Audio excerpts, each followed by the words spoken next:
வாழ்வே தவம் யாவும் சிவம். என் இனிய சிவ சொந்தங்களுக்கு வணக்கம். நமச்சிவாய. சமீபத்தில் என்கிட்ட வந்த ஒரு கேள்வி, இந்த உலகம் எப்போமா மாறும், நல்லது எப்போ நடக்கும்னு. என்னோட பதில் கேள்வி, இந்த உலகம்ன்றது என்ன? மனிதர்களோட கூட்டங்கள் இல்லையா? இப்போது மனிதர்களோட கூட்டங்கள்னா மனிதர்கள் மாறினா தானே இந்த கூட்டங்கள் மாறும்.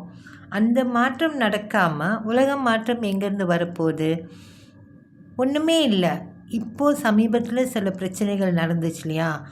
அந்த ஒரு நேரத்தில் தன்னால் இன்னும் எவ்வளோ லாபம் சம்பாதிக்க முடியும், தன்னால் என்ன பண்ண முடியும், அந்த சூழலை புரிஞ்சிக்கிட்டு இன்னொருத்தவங்களுக்கு உதவி பண்ணுவோன்ற எண்ணம் போகலை.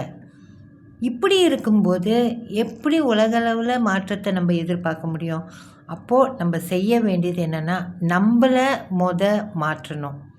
மற்றவங்க இப்படி இருக்காங்க அப்படி இருக்காங்கன்ற பேச்சுக்கே இனிமேல் இடம் இல்லை. உண்மையாகவே இந்த ஆன்மீக பயணத்தில் நீங்கள் பயணிக்கிறீங்கன்னா அதெல்லாம் தூக்கி போட்டுட்டு, நான் எப்படி இருக்கேன், நான் அன்பாக இருக்கேனா, நான் தர்மத்தில் இருக்கிறேன்னா, நான் நேர்மையாக இருக்கிறேன்னான்னு ஒவ்வொருத்தனும் கேள்வி கேட்டு அந்த கேள்விக்கான பதில், ஆஹா நான் இந்த மாதிரி இருக்கிறேன், அதை நேர்மையாக இறைவன்கிட்ட ஒப்படைச்சி, சுவாமி இந்த மாதிரி நான் இருக்கேன், என்னை மாற்றி விடு, என்னை இந்த குணத்தில் இருந்து விடுதலை செய், நான் இப்படி வாழ விருப்பப்படுகிறேன் என்கிறத சொல்லி நம்ம சரியாகுவோம்.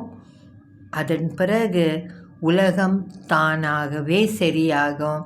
ஏன்னா நம்மோடு இருக்கும் ஈசன் எப்போதும் நம்மளை வழி நடத்தி கொண்டே இருக்கின்றான். நன்றி. நமச்சிவாய.